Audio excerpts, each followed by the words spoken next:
I can be a man in a chair. Oh, and spoilers.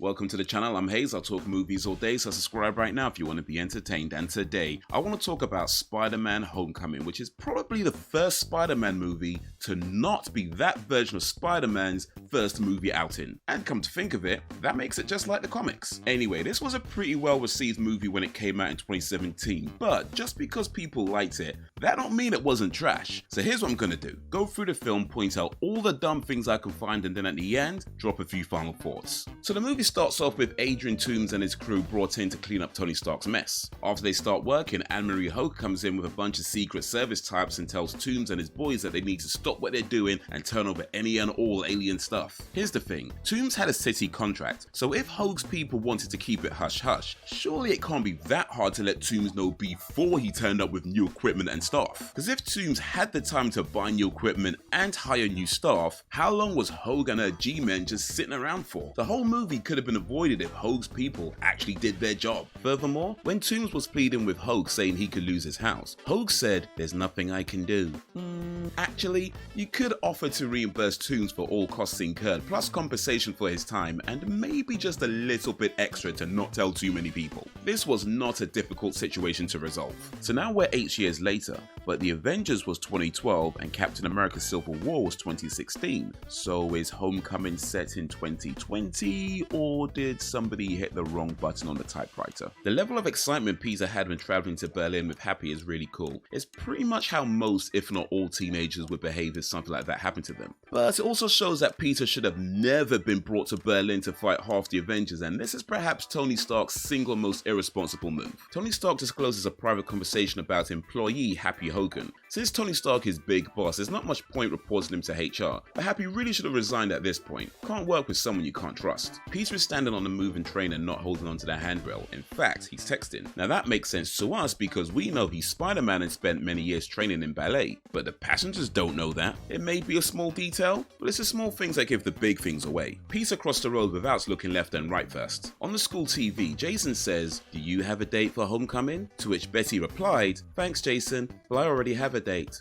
First off, all Betty had to say was yes. Everything else was unnecessary. And B, Jason should have followed that up with, "Actually, I wasn't talking to you," since he didn't use her name. This was just an all-round pointless conversation. It's important to keep in mind that when MJ is introduced, she's watching both Ned and Peter staring at Liz until it became creepy. But then again, MJ is kinda creepy too, so maybe it don't matter. Schools now have security cameras. Somebody saw that. So apparently Peter and Mr. Delmar are familiar enough with each other that Mr. Delmar knows his regular order. So, are we really supposed to believe that Mr. Delmar had no idea Peter spoke Spanish? Either Mr. Delmar knows Peter understands Spanish and still refer to Aunt May as the hot Italian woman, but considering Mr. Delmar's reaction when Peter spoke Spanish, it's more likely Peter never let on that he understood and was tricking Mr. Delmar the whole time. This Peter Parker is a menace. Also, when Tony Stark was talking about Aunt May wearing something skimpy, Peter said nothing. So where's that same energy, Pete? Some people might be wondering why Peter would get changed in an alleyway. Like, wouldn't a passerby notice him? Thing is, this is New York. People stripping off in alleyways is pretty common, so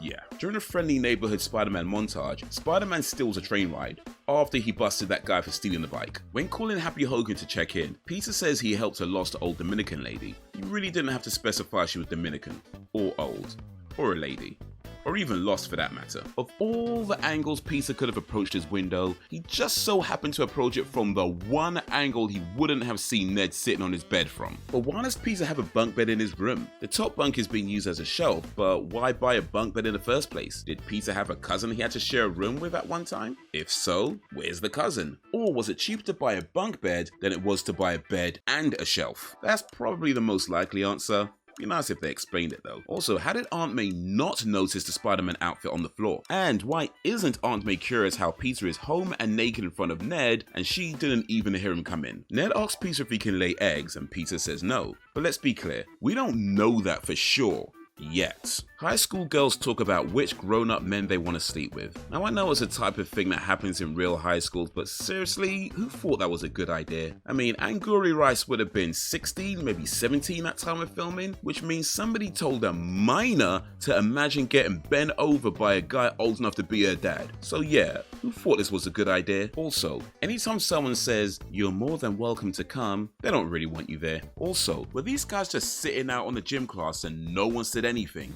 Really? So in the space of 8 years, or 5 years, or whatever it's supposed to be, these guys went from construction workers to alien weapon dealers. Now I ain't saying it's impossible, but are we really supposed to believe they had one bad day and this happened? And what are the odds that you hire new construction staff and they just so happen to be down with illegal arms dealing instead? I mean, imagine getting a job at McDonald's and then your manager tells you to go steal military secrets. Like, bro, that ain't covered under my $9.50 an hour. And this guy's especially disappointing because he's already lost at least one friend to gun crime. No high school just lets a couple of strangers on their premises like that. So either these guys threaten the front desk staff, and if so, police should be on their way, or one of them just so happens to have a child that attends that school, which would be super convenient, but also a reason you definitely wouldn't want to commit a crime there either. And schools have security cameras, so somebody saw them. Peter quitting the nerd team, then showing up last minute to rejoin just to be welcomed with no hesitation from the teacher,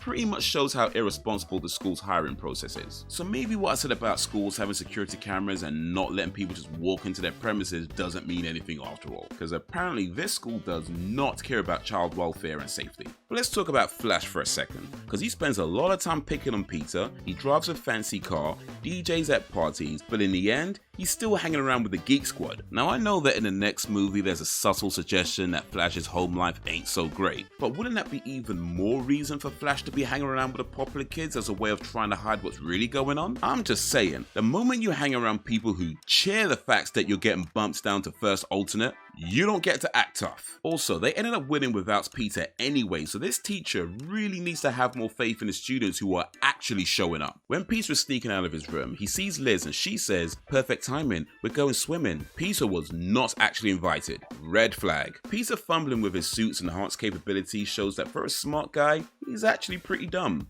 Kinda like Tony Stark, really. Peter was in the most secure facility on the eastern seaboard. Now I can believe he's smart enough to computer hack his way out of it, but surely this place has security cameras. Somebody saw him. When the alien bomb goes off, Peter climbing the building and knocking on the 4-inch ballistic glass probably did more to hinder than help. Also, Karen said that Peter had 125 seconds until catastrophic failure, but he actually had about 140 seconds. Are you dumb? How did this guy even get employed at the school? Actually, never mind. I just like coming here to sketch people in crisis. MJ is a legit weirdo in this movie. Peter hides spare web fluid under his locker, which is a good hiding spot, but it also relies on no one else being around when he needs more fluid, and there's no guarantee of that in a school. Karen asks Peter how was his Spanish quiz, and Peter doesn't answer. Rude. Really? Not one of these guys saw Spider-Man? Really? Tony is upset with Peter for the ship thing, but Tony hired him in the first place. Tony gave him the suit, and as smart as Tony is supposed to be, he must have known Peter would figure a way to unlock its full potential. And yeah, Tony told him not to do anything, but that's like giving a child a cake and telling him not to eat it. Fact is, Stark should have known better. At the very least, Stark should have told Peter that he was gonna call the FBI so he'd know not to get involved, but he didn't even do that. So yeah, this is entirely Tony Stark's fault. And the fact that the Stark Tech spider suit was hacked by a teenager with a laptop means either Tony secretly wanted Peter to unlock its full use, or Tony Stark is actually dumb. How is Peter Parker not expelled? I mean, sure, we know why he's been sneaking around, but they don't. This dude should have been kicked out ages ago. Aunt May teaches Peter how not to be a creep. I hope she gave some lessons to MJ too. Okay, so I know this is about why it's trash, but this is gonna be said. The whole scene from when Toomes figured out Spider-Man's identity to when he lets Peter know what's up is brilliant. The fact that they were able to convey that Toomes knew without him saying it, and then the whole switch from Liz's dad to Vulture,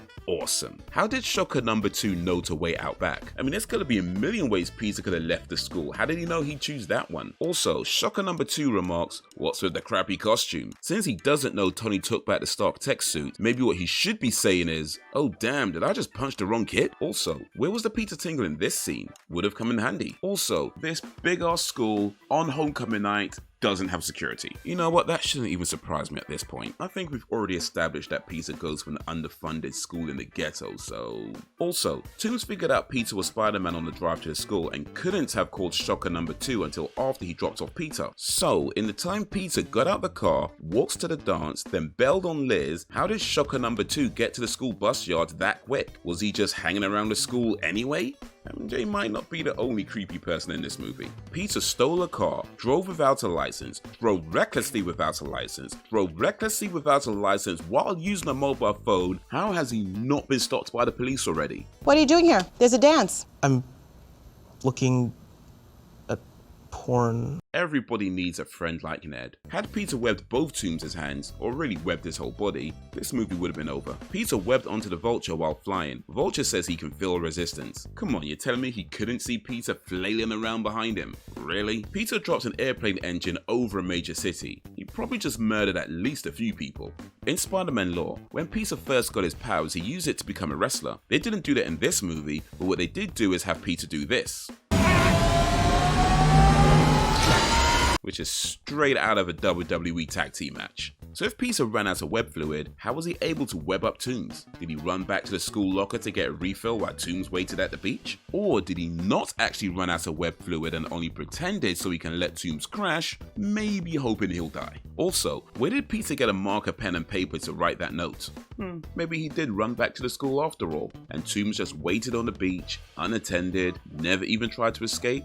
Are you dumb? Peter tells Liz he can't imagine what she's going through in regards to her dad. Thing is, both Peter's parents are dead, his uncle is dead. I think he can imagine. Of all the places Happy could have met Peter, he chose the boys' toilets? Also, why is no one talking about all the damaged school buses? The movie ends with Tony Stark offering Peter a spot on the Avengers, but Peter turns it down thinking it's a test, but he does get his Stark Tech spider suit back. There's a mid-credit scene with Batman chatting with a dude from Better Call Saul about a possible Sinister Six movie, then there's a post-credit scene with the criminal Captain America talking about wasting people's time.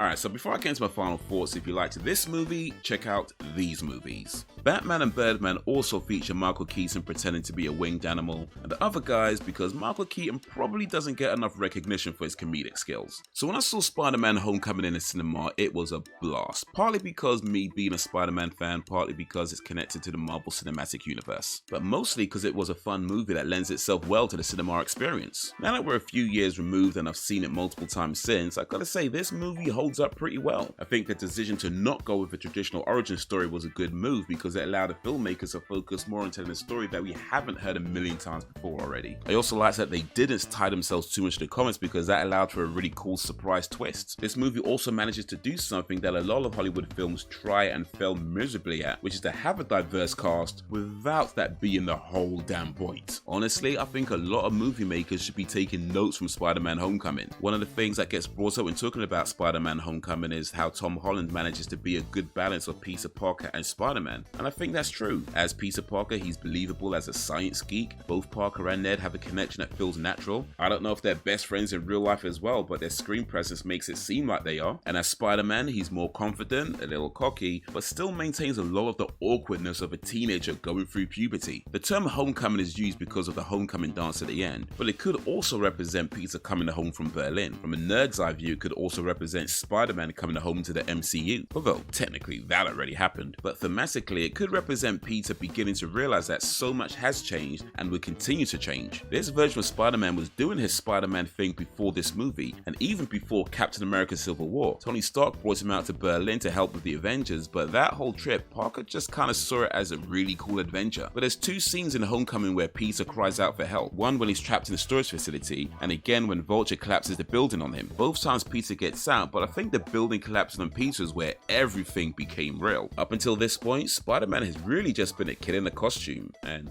well, he still is. But for every time he wished he could be doing more, now he has to be doing more. This is why he was warned to stay on the ground, because he's not really ready for this. But ready or not, this is what he now has to deal with. That moment when the building fell on him, it all became real. Almost as if he's been away and now he's home and realizing the old town ain't what it used to be. But that's what I think of Spider-Man Homecoming. What do you think of Spider-Man Homecoming? Let me know down below, and while you're there, be sure to like, subscribe, and drop a suggestion if you don't mind.